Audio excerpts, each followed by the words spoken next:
السلام علیکم ورحمۃ اللہ وبرکاتہ۔ میں محمد عظمت رضا رضوی، نظامی استاد جامعۃ الرضا فاطمۃ الزہرا اون سورت گجرات، درجہ ثالثہ سے مخاطب اور ہدایت النحو کا درس دینے جا رہا ہوں۔ اللہ رب محمد صلی اللہ علیہ وسلم، نحن عباد محمد صلی اللہ علیہ وسلم۔ اللہم رب اشرح لی صدری ویسر لی امری واحلل عقدۃ من لسانی یفقہوا قولی۔ اللہم رب یسر ولا تعسر وتمم بالخیر وبک نستعین یا فتاح یا فتاح یا فتاح۔ اللہم افتح علینا حکمتک وانشر علینا رحمتک یا ذا الجلال والاکرام۔ بسم اللہ الرحمن الرحیم۔ فصل التمیز هو نکرۃ تذکر بعد مقدار من عدد او کیل او وزن او مساحت او غیر ذلك مما فیہ ابہام ترفع ذلك الابہام۔ یہ فصل ہے تمیز کے بارے میں۔ تمیز وہ ایسا اس میں نکرہ ہے جو ایسی مقدار کے بعد ذکر کیا جاتا ہے جو عدد سے ہو یا پیمانہ سے یا وزن سے یا پیمائش سے یا اس کے علاوہ سے، ان چیزوں سے کہ ثابت ہے اس میں ابہام کے۔ یہ وہ تمیز اس ابہام کو دور کرتی ہے۔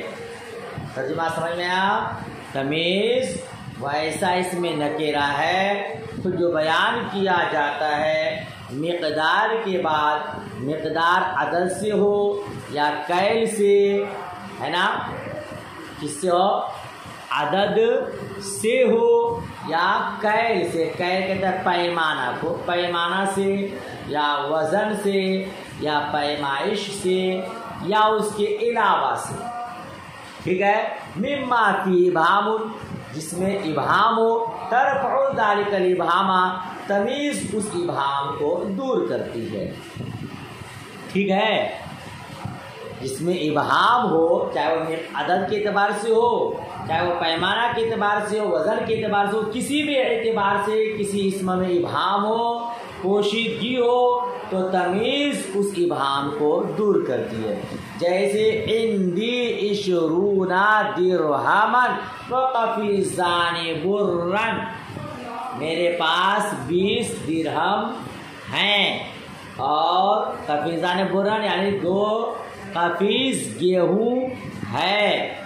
عندی 20 درہما، یہ مثال عدد کی۔ اگر کہتا عندی 20، میرے پاس 20 ہیں، تو اس میں ابہام ہے 20 کیا ہے؟ 20 گائے ہے، 20 بھینس ہے، 20 اونٹ ہے، 20 جوڑے کپڑے ہیں، کیا ہے؟ اس میں ابہام ہے، پوشیدگی ہے۔ درہمن تمیز آ کر کے اس ابہام کو دور کر دیا، 20 کوئی اور چیز نہیں، 20 درہم ہے۔ سمجھ شریف میں بات آئی؟ تو یہ مقدار کی مثال ہوئی، یہ عدد کی مثال ہوئی، ہے نا۔ عدد کے ذریعے ابہام کو دور کیا گیا۔ وقفیزان برن، یہ اس تمیز کی مثال ہے جو مقدار کیل کے بعد مذکور ہے۔ یہ مقدار قفیزان، میرے پاس 2 قفیز ہے، یہ ایک وزن کو کہتے ہیں، کیلی چیز ہے۔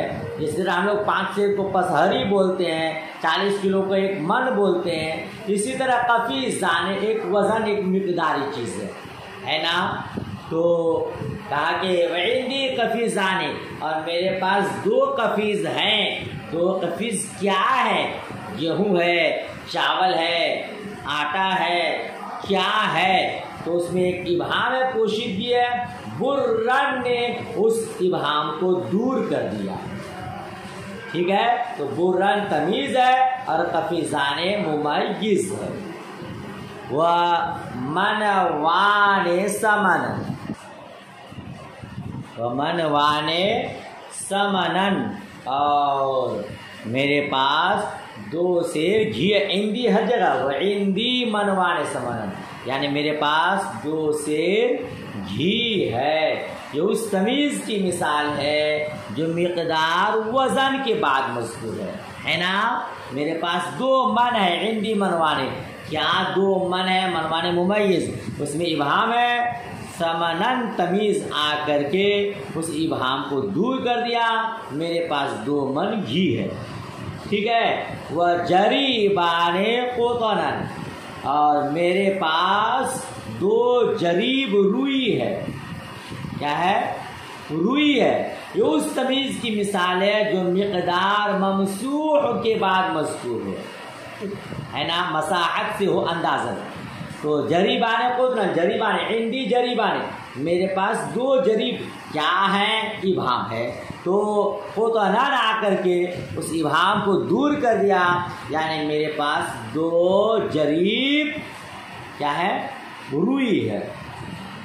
جریب کا معنی یہ کس کی مثال ہے؟ ممسوح کی مساحت کی اندازن کی. وعلی التمرات مثلها زبدن اور میرے پاس کھجور کے برابر مسکا ہے. چھہارے کے برابر مسکا ہے. تو وعندی علی التمرات مثلها میرے پاس چھہارے کے برابر ہے. کھجور کے برابر کیا ہے؟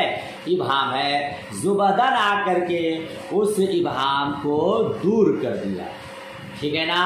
یہ اس تمیز کی مثال ہے جو مقیاس کے بعد مذکور ہے. مقیاس کے برابر. ٹھیک ہے. مقیس علیہ کہتے ہیں نا قیاس کرنا.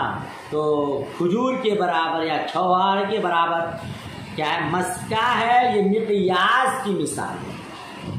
ٹھیک. تو زبدن یہ تمیز ہے. تمیز ابہام کو دور کرنے کے لیے ہوتا ہے. تو یہ تمام جگہوں میں تمیز اس کو کیا کر دیا؟ ابہام کو دور کر دیا. وقد یکون عن غیر مقداری اور تمیز کبھی غیر مقداری ہوتی ہے. تمیز کبھی غیر مقداری ہوتی. جو بھی مثالیں بھی آپ پڑھے وہ مقدار میں سے تھا. اب بتا رہے کہ تمیز کبھی غیر مقداری کے لیے ہوتی ہے. جیسے ھذا خاتم حدیدا وسوار ذهبا. کیا مانا؟ یعنی انگوٹھی لوہے کی ہے اور ھذا سوار ذهبا یہ کنگن سونے کی ہے. ٹھیک ہے. وہ فیہ الخفض اکثر کہتے ہیں اس میں کسرہ اکثر ہوتا ہے. اس میں کسرہ اکثر ہوتا ہے. یہاں پہ کیا پڑھے؟ ھذا خاتم حدیدا لیکن اکثر یہاں ترکیب اضافی ہوتی ہے اور تمیز جو ہوتی ہے اس میں کسرہ ہوتی ہے، جر ہوتی ہے. ٹھیک ہے نا. تمیز جو غیر مقداری ہوتی ہے وہ اکثر کیا ہوتا ہے؟ مجرور.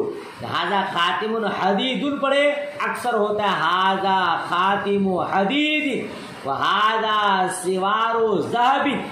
حدید اور ذهب. ٹھیک ہے نا. تمیز ابہام کو دور کرتا ہے. یہ اکثر مجرور ہوتا ہے چونکہ جر کی تقدیر پر آسانی کے ساتھ یہ ابہام کو دور کرنا حاصل ہو جاتا ہے. یہاں پہ ہم پڑھتے ہیں ھذا خاتم حدیدا حالانکہ اکثر ھذا خاتم حدید ھذا سوار ذهب ہوتا ہے. وفیہ الخفض اکثر اس میں اکثر جر ہوتا ہے. وقد یقع بعد الجملۃ اور تمیز کبھی جملہ کے بعد واقع ہوتی ہے. جی کیا کہیں گے؟ اور تمیز کبھی جملہ کے بعد واقع ہوتی ہے. کیوں؟ ابہام کو دور کرنے کے واسطے. ابہام کو دور کرنے کے واسطے اس جملہ کی نسبت سے. جیسے طابا زید نفسا او علما او ابا. زید خوش ہوا نفس کے اعتبار سے یا علم کے اعتبار سے یا باپ کے اعتبار سے. طابا زید زید خوش ہوا. ابہام تھا، پوشیدگی تھی کہ زید کیوں خوش ہوا، کس لیے خوش ہوا، ہے نا. تو طابا زید النفس میں